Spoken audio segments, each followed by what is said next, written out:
The sun was already rising on the horizon, painting the worn stones of the praetorium with a golden hue. The air was thick with dust and murmurs. A crowd squeezed into the square, eyes hungry for blood, hearts torn between hatred and uncertainty. At the top of the steps, under the imposing shadow of the Roman columns, a man stood before an impossible decision. Pontius Pilate, governor of Judea, felt a cold sweat trickle down his neck as he stared at the two prisoners before him. One was Jesus of Nazareth, called a king by some, a traitor by others. The other was Barabbas, a convicted criminal guilty of insurrection, murder and violence against Rome. Two lives, one fate. But what led to this moment?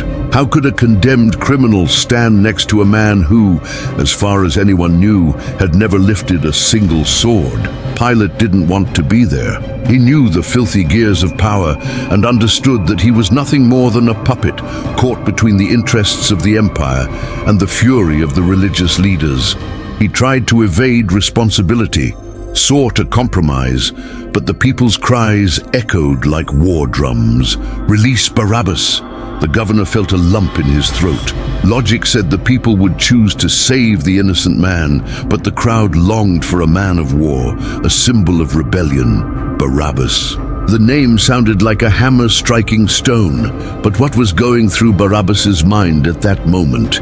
He was prepared for death. He knew his fate was sealed. Perhaps he had already accepted his sentence. But then, freedom. Was it possible? His eyes met Jesus, two men, two stories, the Messiah and the rebel. One was about to take up the cross, the other was about to walk free.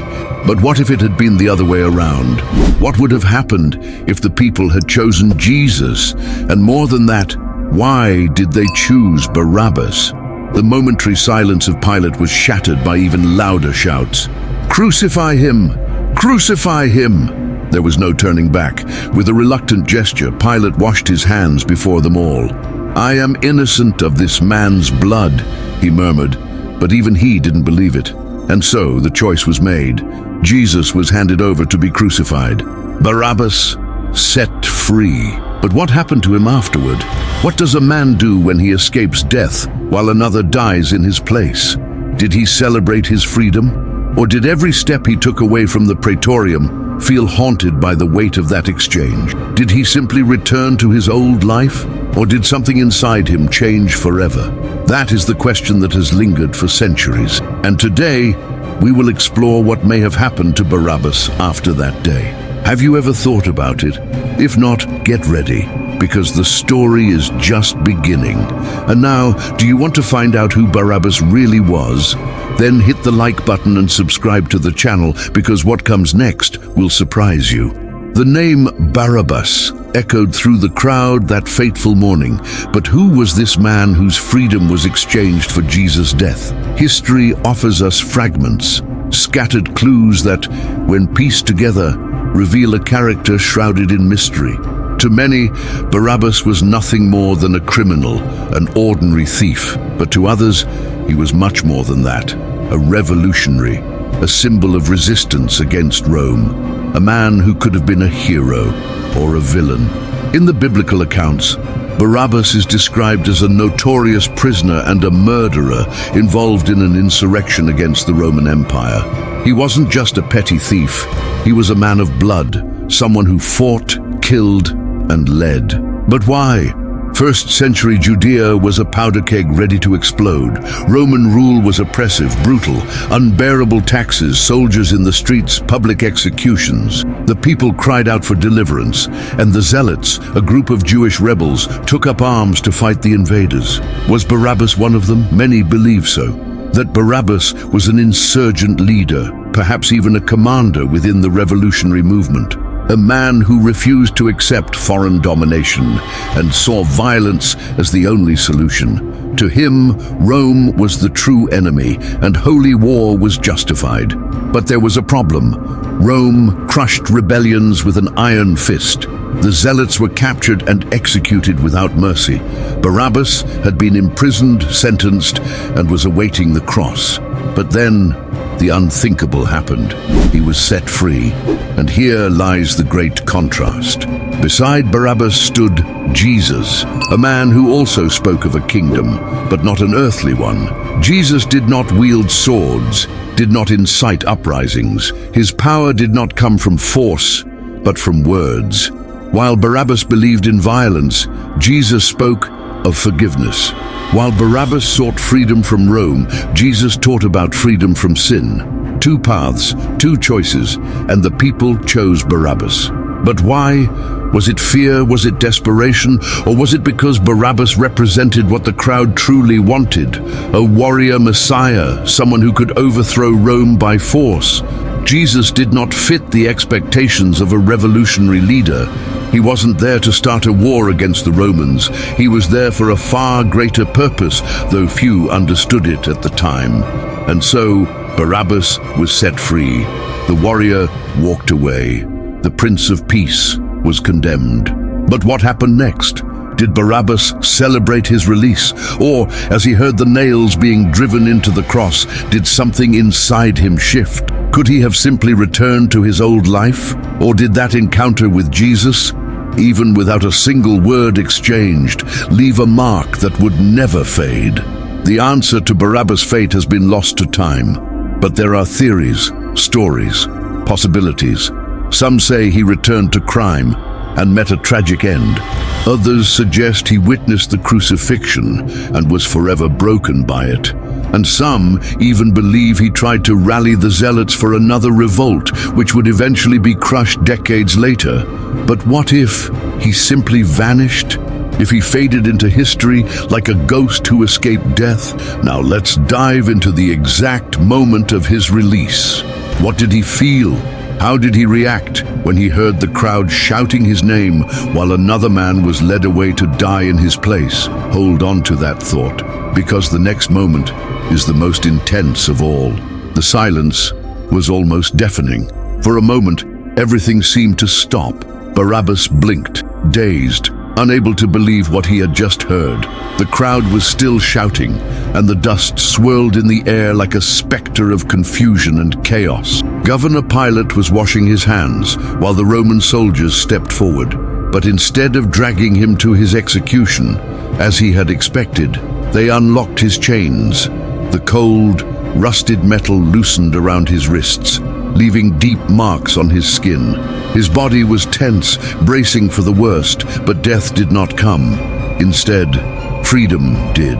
He looked around, expecting someone to say it was a mistake, but no one stopped him. The path before him was open. He could walk away. But how was this possible? He was not a free man. He wasn't supposed to be here. Every fiber of his being screamed that this was a trap. Were the Romans playing a cruel joke, waiting for him to run before cutting him down with a blade? Had the crowd suddenly changed its mind? But the roars of the people confirmed the cruel truth. They didn't want Barabbas dead. They wanted someone else in his place. His gaze shifted to the man now walking toward condemnation. Jesus. The prophet, the preacher, the miracle worker. He wore no chains, yet he seemed to be the most bound among them all. His body was marked with wounds and bruises, his tunic stained with dried blood. Barabbas knew what a broken man looked like, and Jesus was not one. He did not struggle. He did not beg for mercy. He did not protest. He walked forward, resigned, as if he accepted a fate that was never meant to be his. Barabbas wanted to say something. He wanted to ask who this man was, the one taking his place, but the words died in his throat. He was a man of war, a man who had taken lives before. But in that moment, he felt something he had never felt on the battlefield, a crushing weight on his chest. Then, a rough hand grabbed his shoulder. A Roman soldier shoved him forward with force. "Move, you're free, free!" The word echoed in Barabbas' mind like thunder. What did it mean to be free when someone else was dying in his place? He hadn't asked for this. He hadn't pleaded for his life. And yet, here he was, walking the heated stone streets of Jerusalem, while another man bore the weight of his cross. But what now?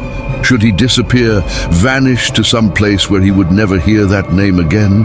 Or should he follow the crowd, watch the fate of the man who had been condemned in his place? What would you do if you were Barabbas? Now, we move on to the theories about the fate of this man.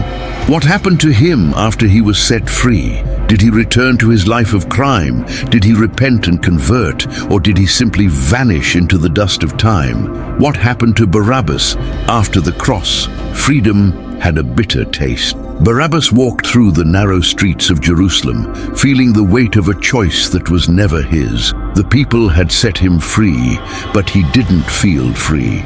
The scent of the crowd still clung to his nostrils. The echoes of "Crucify him" hammered in his mind.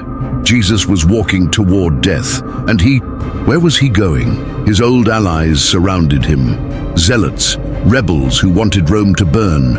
They greeted him with firm fists to the chest, grins of men who believed Barabbas would return to the fight. The people chose you, brother. You are the spark that will reignite the fire of revolution. He didn't respond.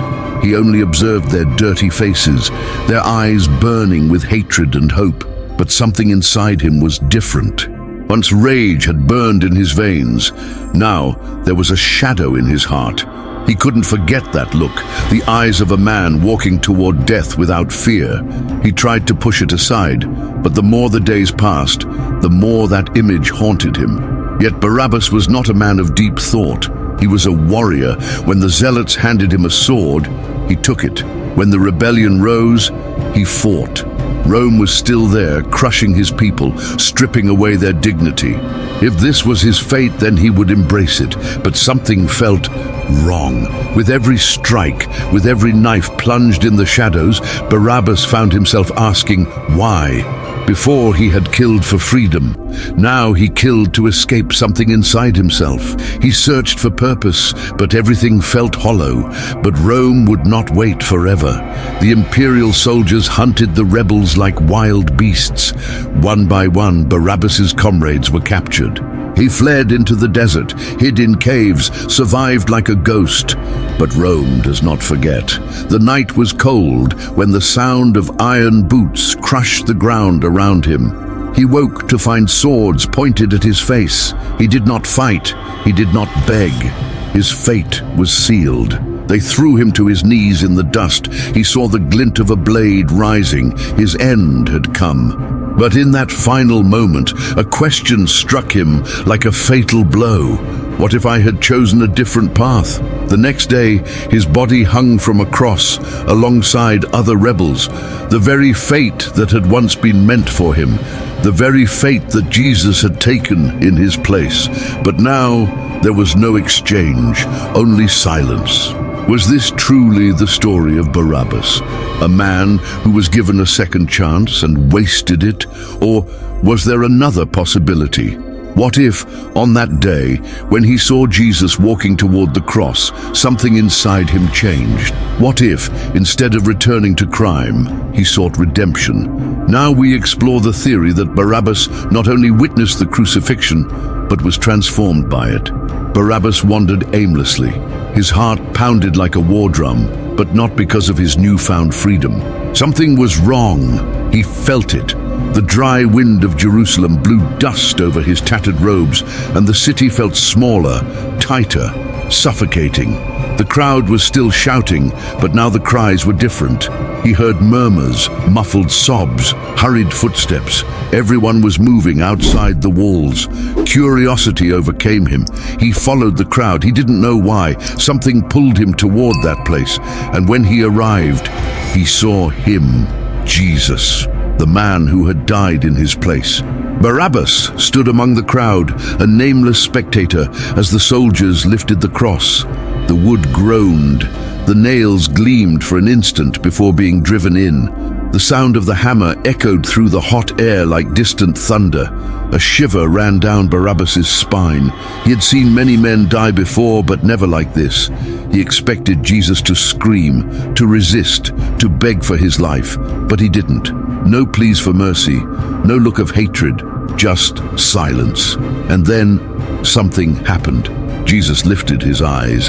His lips, barely parted, whispered words that Barabbas would never forget. "Father, forgive them, for they do not know what they are doing." The crowd mocked, the priests laughed, the soldiers gambled at the foot of the cross, but Barabbas stood frozen. Forgive them? Who would do that? Who, in the midst of pain, in the midst of injustice, would choose to forgive? The answer struck him like a violent wave. This man was nothing like him. Jesus was not a warrior. He was not a leader of rebellion. But then, who was he? Hours passed. The sky darkened, the temple trembled, and when Jesus breathed his last, something inside Barabbas shattered. He didn't know what it was, but he knew he was no longer the same. He didn't return to the zealots. He didn't pick up his sword again. For the first time in his life, he felt that everything he had done until that moment had been in vain. His hatred, his fight, his fury, all seemed insignificant compared to what he had just witnessed. Some say Barabbas wandered Judea for years. Some claim he sought out the followers of Jesus, that he heard about the resurrection, that he finally understood the meaning of that gaze on the morning he was set free. Some even say that in his final days, Barabbas preached about the man who took his place. Could this have been his true destiny? The criminal who should have died but was given a second chance and chose to change? Or did he refuse to accept this truth and search for another path? The next theory takes us to a different Barabbas, a man who did not give up the fight, who did not convert, but instead made one last attempt to lead a revolution. The world was on fire. Rome crushed the Jews with an iron fist, and fury burned in the streets. The blood of rebels had been spilled before, but resistance never died. And Barabbas was not dead. He tried to ignore what he had seen on Golgotha, tried to erase the gaze of the man who had taken his cross. But the more he tried to forget, the more the memory gnawed at him from within. He wanted to believe that Jesus was just another martyr, another fool preaching peace in times of war. But a persistent voice in his mind whispered that he was something more, something Barabbas couldn't understand. But he was not a man of faith. He never had been.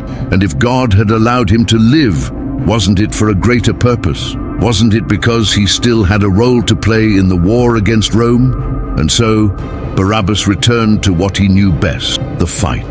But this time, he wanted more. Not just attacks in the shadows, not just individual assassinations. He wanted something grand, an open war. The zealots still existed, scattered like embers beneath dry earth. Many were in hiding, waiting for the right moment, and Barabbas believed that moment had come. He traveled between villages, gathered soldiers, forged alliances with even more radical factions. His name, once forgotten, resurfaced as a banner of rebellion. He became a leader, a living legend among the insurgents, and the hope of toppling Rome shone in the eyes of the oppressed. But Barabbas ignored one detail. Rome always responds. The empire did not tolerate insurrection. Roman spies were everywhere. Barabbas's plans did not go unnoticed. Before his uprising could take shape, the legions arrived. The massacre was brutal. The city that sheltered them was set ablaze. The soldiers came like a storm, merciless and overwhelming.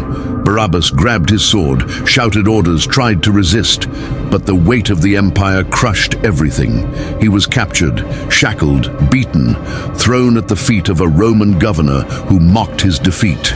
"You escaped death once, Jew, but you won't escape again." The next day he was crucified. This time no exchange, no substitution.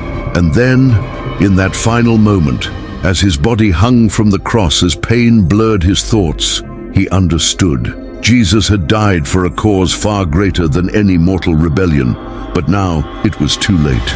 If Barabbas had chosen another path, would his fate have been different? Or had he never truly had a choice? And what if, after everything, Barabbas simply vanished from history, forgotten by time? What happens to a man who escapes death but doesn't know how to live? Barabbas wandered through the streets of Jerusalem like a ghost. The city was no longer the same, or maybe he was the stranger now. People carried on with their routines, merchants shouted their prices, priests still climbed the temple steps to perform their rituals. But something had changed. He could feel it in the air, in the hushed murmurs, in the quiet conversations about the man who had died in his place. The rumors about Jesus wouldn't stop. At first, they said his body had been stolen. Then, they spoke of appearances, of disciples swearing that he was alive. Barabbas refused to believe it.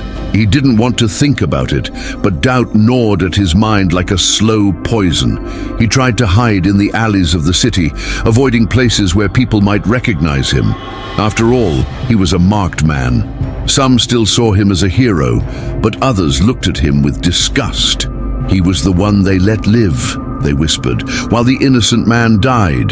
The weight of a choice he never made crushed him. He had never asked to be freed, never asked for Jesus to take his place. But now, he carried that burden. What if it had been the other way around? What if he had been the one nailed to that cross, blood dripping between the rough wooden beams? Days turned into weeks, weeks into months, and Barabbas vanished.